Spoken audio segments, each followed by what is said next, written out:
दिल्लीतील एका धक्कादायक प्रकरणामध्ये स्वामी चैतन्यानंद सरस्वती यांच्यावर लैंगिक शोषण, छळ आणि महिला विद्यार्थ्यांवर धमक्यांचा आरोप असल्याचे उघड झाले आहे. 17हून अधिक महिला पुढे आल्या आहेत. पोलिसांनी एकूण 32 विद्यार्थ्यांचे जबाब नोंदवले आहे. अश्लील संदेश, धमकी आणि पीडितांच्या फोनमधून मिळवलेल्या डिलीट केलेल्या चॅटचा पुराव्यामध्ये समावेश आहे. आपल्या संस्थेत शिकायला आलेल्या मुलींशी अश्लील भाषेत बोलायचा, त्यांच्यावर अत्याचार करायचा. अनेक दिवस त्यांचे हे प्रकार सुरू होते. या सगळ्याची मुलींनी कुठे तक्रार करू नये म्हणून बाबानं इन्स्टिट्यूटमध्ये एक लेडी गँग्स ठेवली होती. अखेर एका मुलीने धाडस केलं आणि बाबाकडून होणाऱ्या शोषणाची तक्रार संस्थेच्या मॅनेजमेंटकडे गेली. मग एका पाठोपाठ एक अशा 17 मुली समोर आल्या आणि या बाबाचा खरा चेहरा समोर आला.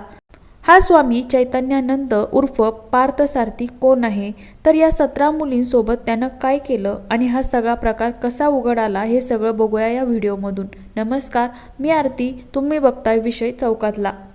दिल्ली NCR मधल्या वसंत कुंजीत Shri Sharada institute of Indian management and research ही संस्था आहे. या संस्थेला अखिल भारतीय तंत्र शिक्षण परिषद म्हणजेच AICTE ची मान्यता आहे. इथे मॅनेजमेंटमधल्या पोस्ट ग्रॅज्युएट डिप्लोमासाठी विद्यार्थी आणि विद्यार्थिनी प्रवेश घेतात. श्री शारदा इन्स्टिट्यूटचा चैतन्यानंद हा प्रमुख होता. तो आपल्या शिष्यांना आणि लोकांना अध्यात्माचे धडे द्यायचा, लोकांना धर्माचं ज्ञान सांगायचा. पण त्याचा खरा चेहरा समोर आला तो एका मुलीने केलेल्या तक्रारीमुळे. 28 जुलैला याच इन्स्टिट्यूटच्या एका माजी विद्यार्थिनीने संस्थेच्या मॅनेजमेंटला एक पत्र लिहिलं. त्यात चैतन्यानंदकडून होणाऱ्या लैंगिक छळाची, त्याच्या अश्लील बोलण्याची तक्रार करण्यात आली होती. त्यानंतर 1 ऑगस्टला शृंगेरी पीठाला एक मेल आला. तो होता भारतीय हवाई दलातल्या एका कॅप्टनचा. हवाई दलातल्या काही अधिकाऱ्यांच्या मुलीवरही या बाबाकडून अत्याचार झाल्याची तक्रार या मेलमध्ये करण्यात आली होती. हा बाबा आर्थिकदृष्ट्या दुर्बल कुटुंबातल्या विद्यार्थिनींचे डॉक्युमेंट्स ताब्यात घेऊन त्यांच्यावर शारीरिक संबंधासाठी दबाव टाकायचा, विद्यार्थिनींना अश्लील मेसेज करायचा, त्यांचं वेगवेगळ्या प्रकारे शोषण करायचा. विद्यार्थिनींना योगा करताना विचित्र पोझिशनमधले फोटो पाठवायला लावायचा. सुट्टीच्या काळात तसेच इंटर्नशिपच्या काळातही विद्यार्थिनींना 98% अटेंडन्स कंपल्सरी करायचा. शिवाय पालकांना सुद्धा आपल्या मुलींना भेटू द्यायचा नाही, असं कॅप्टननं आपल्या मेलमध्ये म्हणलं होतं. चैतन्यानंद विरुद्ध अशा लागोपाठ तक्रारी आल्यावर 3 ऑगस्टला संस्थेच्या मॅनेजमेंटने विद्यार्थिनींची एक मीटिंग घेतली आणि त्यावेळी या बाबाच्या अत्याचाराची तक्रार करणाऱ्या विद्यार्थिनी पुढे आल्या. 1-2 नाही तर तब्बल 17 विद्यार्थिनी समोर आल्या. ज्या पीडित विद्यार्थिनीने या बाबाच्या विरोधात तक्रार केली तिने 2024 मध्ये EWS कोट्यामधून शारदा इन्स्टिट्यूटमध्ये प्रवेश घेतला होता. तिनं आपल्या तक्रारीत बाबाच्या अनेक कृत्यांचा पाढा वाचला. आपल्याला 10 दिवसांच्या सुट्ट्या हव्या होत्या, त्यासाठी संस्थेच्या प्रमुखांकडून परवानगी मिळणं आवश्यक होतं. म्हणून चैतन्यानंदाला भेटायला त्याच्या ऑफिसमध्ये गेले. आपण त्याला सुट्टीसाठी विनंती करत होतो, मात्र त्यावेळी तो विचित्र नजरेने आपल्याकडे बघत होता. पुढे एकदा पायऱ्यावरून पडून जखमी झाल्यानं आपल्याला विश्रांतीसाठी सुट्टी हवी होती. तेव्हा इन्स्टिट्यूटमधल्या सिनियर्सनं पुन्हा स्वामी चैतन्यानंदाची परवानगी घ्यायला सांगितलं. त्यावेळी आपण मेडिकल रिपोर्ट्स आणि पायाचा एक्सरे चैतन्यानंदाला वर पाठवला आणि मेडिकल लीव देण्याची विनंती केली. पण त्यावर त्यानं वेगवेगळे मेसेज पाठवायला सुरुवात केली.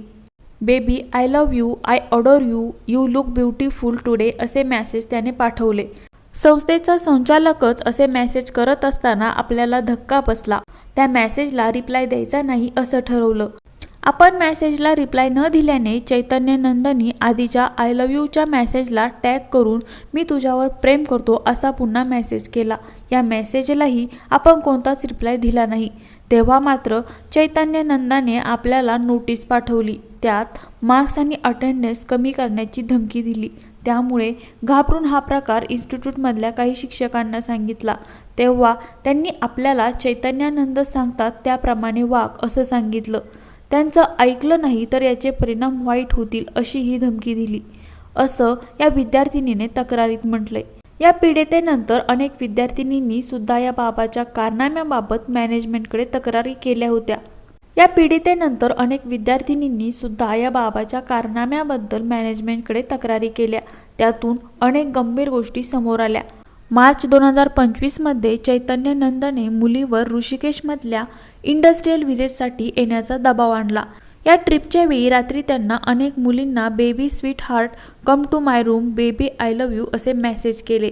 कधी तो स्वतः मुलींना मेसेज करायचा तर कधी त्यांच्या माणसामार्फत किंवा त्यानं नेमलेल्या 3 महिलांमार्फत मुलींना आपल्या खोलीत यायला लावायचा। मुली नकार द्यायच्या तेव्हा त्यांच्यासोबत असलेल्या महिला मुलींना धमकवायच्या आणि त्यांना चैतन्यानंदच्या खोलीत जाण्यात भाग पाडायच्या। चैतन्यानंदाने मुलींना केलेल्या अश्लील मेसेजही या 3 महिलांनी त्यांचे फोन ताब्यात घेऊन डिलीट करून टाकले होते।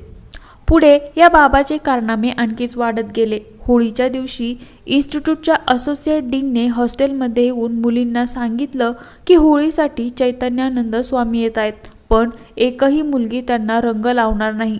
चैतन्यानंद मुलीच्या हॉस्टेलमध्ये आला तेव्हा एक एक करून या मुलींना लाईनमध्ये उभं करण्यात आलं आणि त्याच्या समोर जाऊन वाकून नमस्कार करायला सांगितलं। त्यानंतर चैतन्यानंदने या मुलींना लज्जा वाटेल अशा पद्धतीने त्यांना रंग लावला।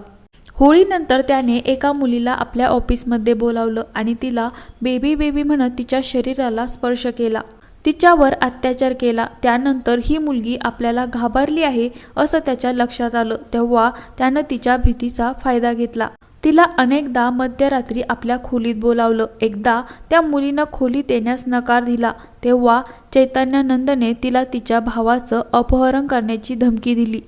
एका पीडित विद्यार्थिनीने तक्रारीत म्हणलंय की चैतन्यानंदने नवीन BMW कार घेतली तेव्हा त्यानं कारच्या पूजेसाठी आम्हाला बोलावलं। त्यानंतर त्यानं मध्यरात्री पुन्हा आपण कारमधून फिरायला जाऊ असा मेसेज केला। या कारमधून तो अनेक मुलींना न्यायचा आणि त्यांच्यावर अत्याचार करायचा। चैतन्यानंदबद्दल आता अशा अनेक गोष्टी समोर यायला सुरुवात झाली आहे। त्याने इन्स्टिट्यूटमधल्या लेडी गँगला सोबत घेऊन मुलींच्या हॉस्टेलमध्ये कॅमेरे बसवले। सुरक्षेच्या कारणासाठी हे कॅमेरे बसवल्याचं सांगितलं गेलं, पण नंतर काही मुलींच्या खोलीतही त्याने कॅमेरे बसवले आणि त्यातून या मुलीवरती नजर ठेवली। गरीब कुटुंबातल्या विद्यार्थिनींना चैतन्यानंद टार्गेट करायचा, त्यांना धमक्या देत त्यांच्यावर शारीरिक अत्याचार करायचा। मुलींच्या मासिक पाळीच्या काळातही त्यानं अत्याचार केल्याचं काही पीडित विद्यार्थिनींनी आपल्या तक्रारीत म्हटलंय। एखाद्या विद्यार्थिनीने त्याच्या खोलीत जायला नकार दिला की तो त्यांना परीक्षेत कमी मार्क्स देण्याची, त्यांचं करिअर उद्ध्वस्त करण्याची धमकी द्यायचा। ज्या विद्यार्थिनी नवीन आहेत त्यांना शिक्षणासाठी परदेशात पाठवण्याची, तिथे त्यांचं करिअर सेट करून देण्याची स्वप्न दाखवायचा आणि त्यामुळे त्याच्या जाळ्यात अडकल्या की त्यांच्यावरही अत्याचार करायचा। महत्त्वाची गोष्ट म्हणजे या चैतन्यानंद विरुद्ध अशा तक्रारी पहिल्यांदाच झालेल्या नाहीत। 2009 मध्ये दिल्लीच्या डिफेन्स कॉलनीत मुलींची छेडछाड केल्याप्रकरणी त्याच्यावर गुन्हा दाखल झाला होता। त्यानंतर 2016 मध्येही शारदा इन्स्टिट्यूटच्या एका विद्यार्थिनीने त्यांच्या विरुद्ध छेडछाडीची तक्रार केली होती। त्यामध्ये त्याला अटकही झाली होती, पण नंतर तो जामिनावर बाहेर आला। आता या सगळ्यात एक प्रश्न पडतो, ज्या चैतन्यानंदने एवढे सगळे कारनामे केले तो नक्की आहे कोण? स्वतःला गॉडमॅन म्हणणारा चैतन्यानंद हा मूळचा ओडिशातला आहे। त्याचं मूळ नाव पार्थ सारथी। आपण शिकागो युनिव्हर्सिटीमधून MBA आणि PhD पूर्ण केल्याचं तो सांगतो। तो पण त्याचा कोणताही पुरावा त्याने दाखवलेला नाही। आपण तत्वज्ञान आणि अध्यात्म अशा वेगवेगळ्या विषयावर जवळपास 28 पुस्तकं लिहिली असून ती युरोपियन देशामध्ये जास्त प्रसिद्ध आहेत। यातल्या फॉरगेट क्लासरूम लर्निंग या पुस्तकाची प्रस्तावना स्वतः स्टीव्ह जॉब्स यांनी लिहिली असल्याचंही तो सांगतो। शिवाय परदेशातल्या वेगवेगळ्या संस्थांशी आपण संलग्न असल्याचा त्याचा दावा आहे। आता प्रश्न पडतो की शारदा इन्स्टिट्यूट अत्याचाराचं हे प्रकरण बाहेर कसं आलं? संबंधित पीडित तरुणीने 28 जुलैला चैतन्यानंद विरुद्ध तक्रारीचं पत्र लिहिलं होतं। मग हे प्रकरण एका महिन्यानंतर कसं चर्चेत आलं? तर जुलैमध्ये शारदा इन्स्टिट्यूटचं ऑडिट करण्यात आलं होतं।